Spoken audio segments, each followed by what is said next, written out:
예수님이 한 번은 제 아들이 먹을 것, 입을 것 이런 걸 놓고 걱정하는 모습을 보면서 너희들 왜 그렇게 걱정이 많으냐고, 저 공중에 나는 한 참새를 보라고 하면서 한 아사리온 200~300원에 팔리는 그 참새 한 마리도 하나님이 허락하지 아니하면 땅에 떨어지지 아니한다. 그러면서 하시는 말씀이 너희 하나님은 너희 머리카락 하나까지도 세신 바 되느니라.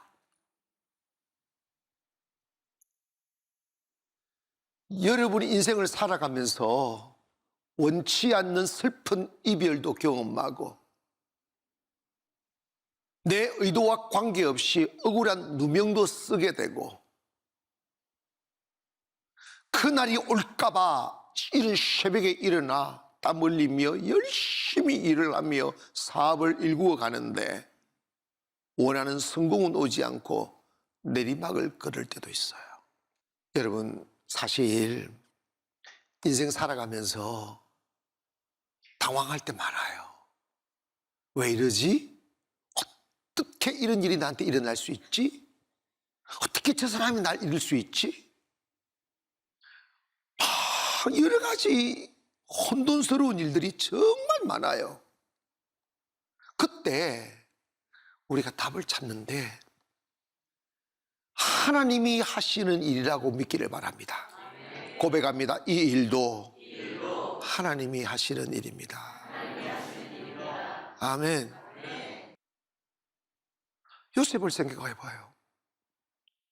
무슨 꿈을 꾸는데 그 꿈을 꾼 것 때문에 형제들한테 시기 질투 받아가지고 죽임 당할 길에 놓이게 되고 한 번도 일을 해보지 못하고 부자 아버지의 사랑을 독차지한 까닭에 고급 옷, 자색 옷만 입고 살았고 고급 음식만 먹고 살았던 그가 하루아침에 노예의 신분으로 전락되어 밧줄에 묶여서 점점 고향으로 끌려 저 상상을도 가보지도 못한 애굽 땅의 종으로 끌려갈 때 그 슬픔, 그 두려움, 그 아픔이 얼마나 컸겠냐고.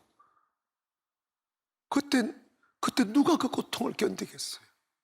그때 누가 그 슬픔을 견디겠어요? 누가 하나님의 이 섭리를 오해하지 않을 수 있겠어요? 의심하지 않을 수 있겠어요? 하나님 왜 이러시느냐고. 내게 꿈을 주셨을 때는 언제고 나를 이렇게 종으로 팔아 너의 죄를 끌려가게 하시는 하나님은 어디 계시느냐고. 뭐 하시는 분이냐고.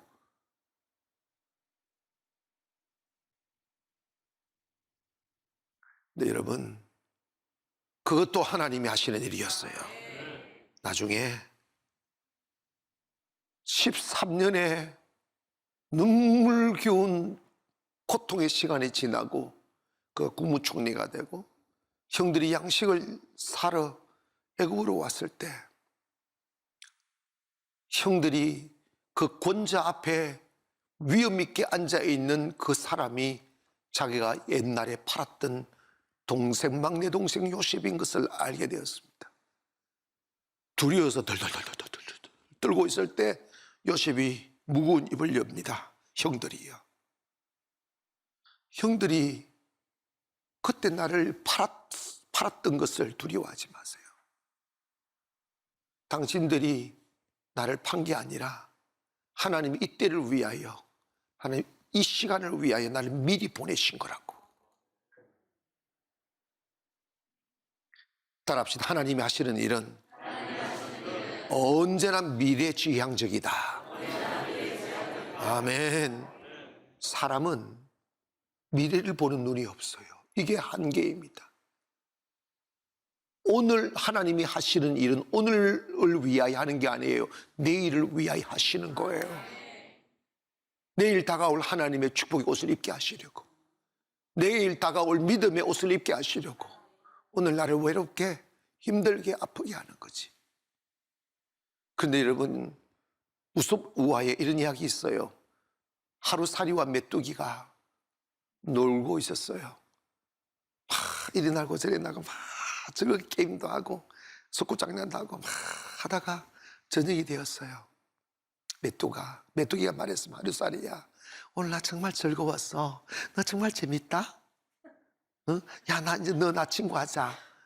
그러면서 메뚜기가 파리한테가 하루살이한테 그랬어요. 하루살이야, 내일도 우리 꼭 만나서 또 놀아. 그랬더니 하루살이가 슬픈 얼굴로 이야기했습니다. 메뚜가, 내일이 뭐니? 나는 내일이 없어. 그래? 나는 오늘밖에 없어. 오늘 있다가 죽어. 하루살이가 메뚜기가 보는 눈앞에서 죽어갔습니다. 그리고 메뚜기는 슬픔을 안고 또 다른 밤을 맞이하고 아침이 되었습니다. 어제 그렇게 즐겁게 놀았던 하루살이는 없고 자기 혼자 덩그레 이렇게 나뭇가지에 붙어 있다 보니 너무 외로워서 우물가 옆으로 가가지고 깨구리한테 이 말을 걸었어요. 깨구라, 깨구 왜? 나 있잖아, 외로워. 나하고 친구할래? 그랬더니 깨고 나도 우물 안에 깨구리야. 나밖에 없어. 이러면서 그렇게 놀기 시작한 거야. 그래서 조잘조잘 놀았어요. 점심이 가고 저녁이 갔어요. 여름이 가고 가을이 갔어요. 추운 겨울이 탁 다가오니까 깨구리가 말했어요. 메뚜가, 우리 한 계절을 참 재밌게 잘 지냈지? 그래. 우리 있잖아, 이렇게 추울 때 못 사니까 겨울잠 자고 내년에 보자. 그랬더니 메뚜기가 하는 말이, 개구라, 내년이 뭐야?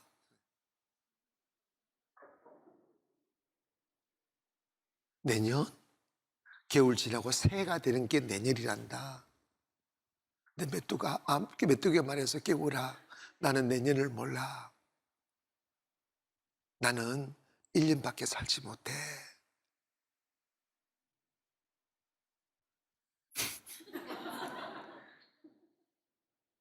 인간은 내일을 보는 눈이 없어요. 하나님은 내일 우리 행복하게 만들려고, 하나님 내일 우리를 잘되게 만드시려고, 하나님 내일 우리 더 위대하게 만드시려고 오늘을 힘들게 만들 때가 많아요. 자존심 상하게 하고 슬픔 당하게 하고 부끄럽게 만들고. 사람이 살면서 그런 걸 겪는다는 게 쉬운 줄 아십니까? 근데 제가 이렇게 목회하면서 점점 가슴 저릴 만큼 느껴지는 게 뭐냐면, 하나님의 축복을 받는 것보다 하나님의 축복이 왔을 때 그걸 지켜내는 게 더 어려운 거라는 겁니다. 깊이 믿음의 뿌리가 내려지지 있지 아니하면, 연단과 고난을 통하여 흔들리지 않는 믿음이 다 주어지지 아니하면 금방 넘어지고 금방 쓰러지고 자빠지더라고요. 그래서 하나님이 우리에게 이런저런 일을 경험시키는 게 뭐냐면 내일을 준비시키는 거예요. 아이들 공부하기 싫다고 한다고 공부 안 시키면 네 맘대로 해버려. 그러면 평생 노동장에 가서 노동하고 살아야 돼. 여러분, 어른들은 정말 그게 진심으로 동의를 해요. 공부하는 게 제일 쉽다고. 그런데 학생 때는 공부하는 게 제일 어려워. 왜 그런지 아십니까? 노동을 안 해봤어. 응? 세멘트 자루 막 지고 3층 10층 지게 지고 안 올라가 봐가지고. 제가 어릴 적엔요, 시골에서는 추수철 되면 벼농사 짓는 사람들은 저 멀리 있는 논에서 집단, 볕단을 치고 산채를 넘어와요. 어릴 적에 제가 재넘었던 산이 지금은 골프장으로 바뀌었더라고요. 근데 이번에 가가지고, 아이고, 이게서 내가 엄청 고생했어요. 세상에. 바닷가에 있는 논에다가 벼를 재배해가지고, 배가지고, 그 벼만 나랑만 가니까 벼땅까지 같이 가져오거든요. 이렇게 가져오면 찌개에다가 한가득 싣습니다. 평소에 찌개 잘 안 하다가 가을만 되면 찌개를 치고 그 볕단을 한 짐 지고 올라갔다가 내려가면 한 2시간 걸리니까 작게 질 수 없잖아. 막 질수가 이빠이 짓는 거, 이빠이. 그래가지고 산재를 넘어오면요. 떨리고 막 이 여기가 아파. 견딜 수 없을 만큼 힘이 들어요. 그러다가 형들은 힘이 세니까 쑥쑥 올라가나 따라 올라가야 되잖아. 근데 한 번은 탁 중간쯤 가서 우리 쉬었다 가자 딱 하는데 지게를 탁 내려놓는 그 자리가 평평하지도 않아. 산길이다 보니까 어떻게 돌짝 위에 탁 올리고 내가 돌 위에 앉았네. 돌이 평평하지도 않아. 삐쭉삐쭉삐쭉했어. 근데 요즘은 앉지도 않는데 그 삐쭉삐쭉한 돌 위에 딱 앉았는데 이게 천국이더라고. 내가 이 말 하려고 그래. 천국이더라고. 그때 내가 딱 마음먹었어요. 공부해야지. 나 이제 못하겠다. 나 공부해야지. 아멘. 처음부터 은혜가 안 돼. 공부하기 싫은가 보다.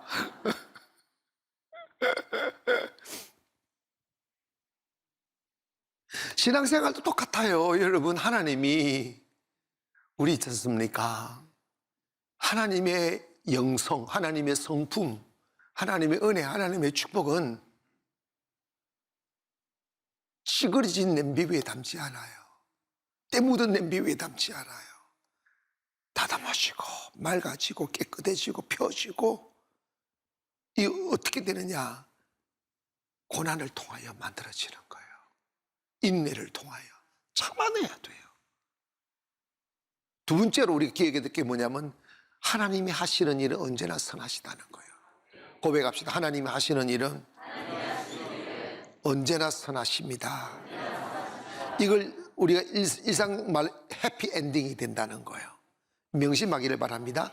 다시 하나님이 하시는 일은 언제나 선하십니다. 아멘. 이 소경으로 태어났으니 얼마나 불행한 삶을 살았겠어요.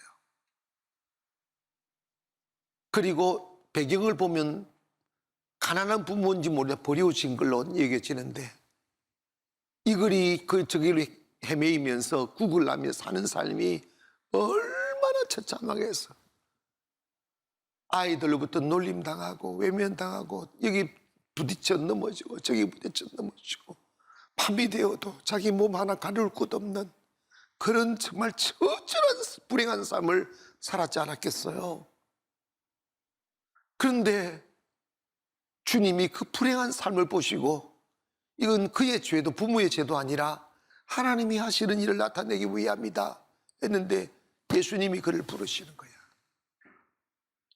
부르시고 그에게 실로암에 가서 씻으라 하며 실로암에 가서 순종을 보이고 실로암에 가서 눈을 씻었더니 싹 보게 된 거지. 그게 보게 되었음으로 인하여 많은 사람이 예수님이 누구인지를 알게 되는 거지. 할렐루야. 여러분 있지 않습니까? 하나님 일하실 때는요 항상 고난을 통하여 일하십니다. 위기를 통하여 일하신다고. 그런데 처음에는 힘들고 어려워도 그걸 잘 이겨내면 큰 영광이 있어요. 큰 기쁨이 있다고. 목회? 여러분 목회는요 한마디로 무엇입니까? 저한테 묻는다면 내가 총무잖아. 총무한테 물어보셔. 목회는 뭔가? 목회는 참는 거예요. 목회는 능력, 그거 다 그런 액세서리고요. 목회의 중심은 인내예요. 많이 참아야 돼. 얼마나 마귀가 공격할 때 마귀의 공격이 얼마나 비열하게 공격하는지 아십니까? 정말 비열해요.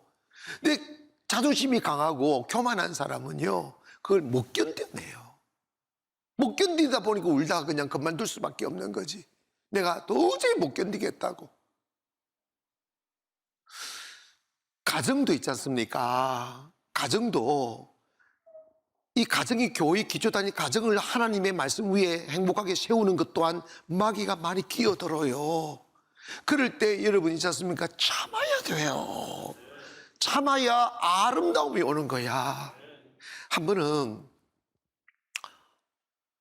나사로가 죽었어요. 나사로의 죽음이 왜 슬펐느냐 하면 나사로는 마르다와 마리아 두 여동생과 셋이 살고 있어요. 부모님이 일찍 돌아가시고 정말 사회보장 제도가 없는 그 옛날 시대에 오빠가 두 여동생을 거닐며 사는 가정이었다고요.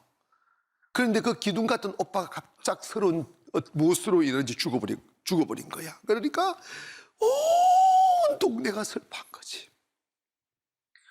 여러분, 예수님 잘 따르고 예수님 믿고 사는 유대인들 중에서 예수님 믿는 사람이 적었었는데 예수님 믿었는데 왜 오라비가 죽으냐고. 예수가 있으면 이런 거냐 이렇게 말할 수 있잖아. 하나님이 살아계시면 어떻게 나한테 이럴 수 있어? 여러분 이런 생각 할 수 있어요. 그러나 여러분 꼭 기가 조심하세요. 하나님의 하시는 일 언제나 선하십니다. 할렐루야. 그래서 예수님이 딱 죽은 지 3일 만에 된 나사로 집에 와가지고 막 울고 있을 때 예수님 마르다 가면 예수님 계셨으면 우리 오라버지 안 죽었을 거라고 예수님이 또 엉뚱한 말씀만 막 울고 있는데 농담도 아니고 너 오라버지 죽은 게 아니야 참다 그러잖아. 그랬더니 예수님 죽은 지 썩은 지 냄새 난다고 3일이 전에 냄새 난다 뭐 이러잖아. 근데 예수님이 탁 그래 나사로야 일어나라 그랬더니 연청가 두 일어나는 거예요. 하나님이 하시는 일은 못할 게 없어. 못할 게 없어. 근데 있지 않습니까? 요한복음 12장 21절에 보니까 나사로 까닭에 많은 유대인들이 가서 예수를 믿었더라 그랬어. 이게 선이야.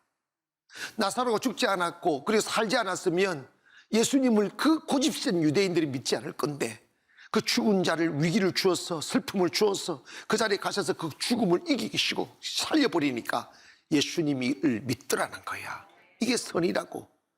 인간에게 있어서 삶을 살면서 가장 가치 있는 일이 뭘까요? 여러분의 삶의 현장 속에서 하나님이 살아계시다는 것을 증명하는 겁니다. 근데 하나님이 살아계시다는 걸 증명하려면 넘어졌다가 일어나야 돼. 죽었다가 살아나야 돼. 망했다가 흥해야 되고 자빠졌다가 일어나야 된다 이 말입니다. 할렐루야. 그러므로 여러분 인생에 잠시 불행이 닥칠 때, 잠시 아픔이 닥칠 때, 잠시 힘든 일이 생겼을 때 당황해하지 마세요. 이것도 하나님이 하시는 거야. 그리고 중요한 것은 하나님이 하시는 일은 언제나 선하십니다. 끝을 아름답게 만들어주는 거예요. 왜냐? 우리는 하루살이가 아니야. 우리는 1년살이가 아니에요. 우리는 영원을 살아가는 사람입니다.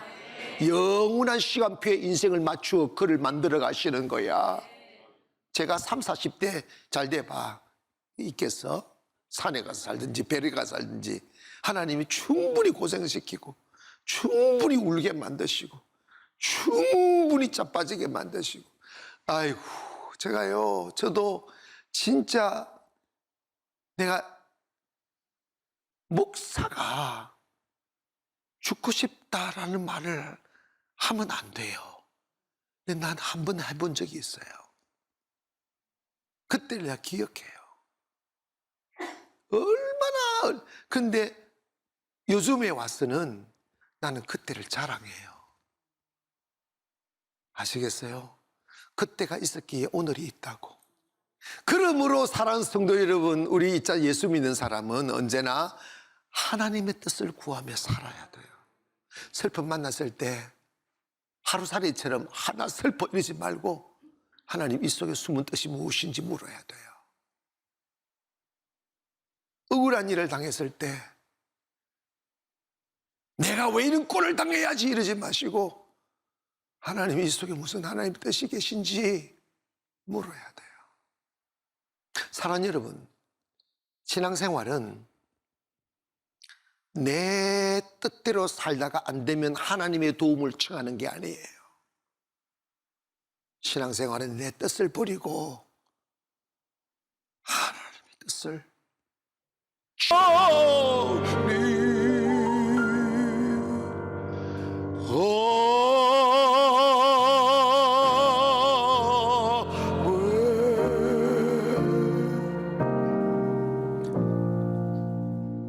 오직 하나님 뜻만 이루어 달라고.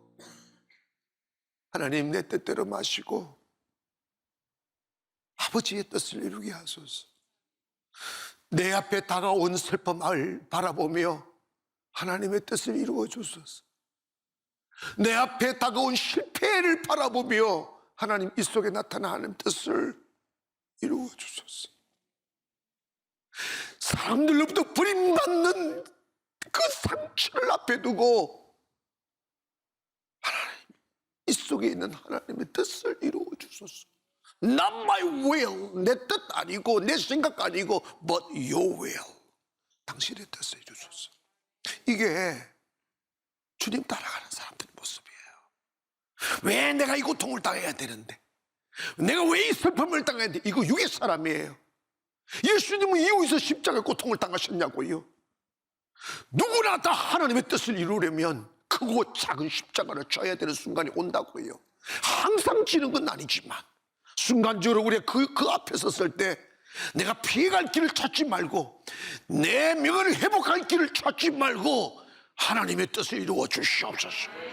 이 속에 내가 알지 못하는 하나님의 뜻을 이루어 주시옵소서 하며 나를 내려놓아야지.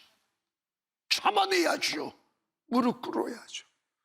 그 슬픔을, 그 아픔을, 그 찢어짐을 기도로 이겨내야지. 그래야 주의 뜻이 이루어 영원히 영광을 노래하는 거죠. 사랑하는 여러분, 우리는 내일을 볼 수 있는 눈이 없어요. 그러기에 하나님이 내일을 위하여 일하시는 오늘의 일을 이해 못하는 거예요. 우리가 할 수 있는 일은 그냥 주님을 신뢰하는 겁니다. 주님이 하시니 언제나 선하시라는 이 사실을 기억하고 오늘 짓궂은 얼굴로 다가오는 세상을 두려워하지 말고 주의 뜻은 언제나 선하시니 내일을 기다릴 거야 하며 원망하지 않고 불평하지 않고 뒤엎지 않고 그냥 그 자리에 서 있는 거예요. 서 있으니까 때가 되니까요, 하나님이 다 새 옷 갈아입히시더라. 명예 회복해 주시더라고요. 아멘. 불의는 사라지게 되더라고요. 어둠의 권세가 영원히 우리를 이기지 못하더라고요. 사랑하는 여러분, 우리 두려워하지 말기를 원합니다. 떨지 말기를 원합니다. 걱정하지 말기를 원합니다. 설령 내가 지금 소경으로 살아갈지라도 하나님이 하시는 일은 언제나 선하신다. 주여 그 뜻 이루며 살게 하옵소서.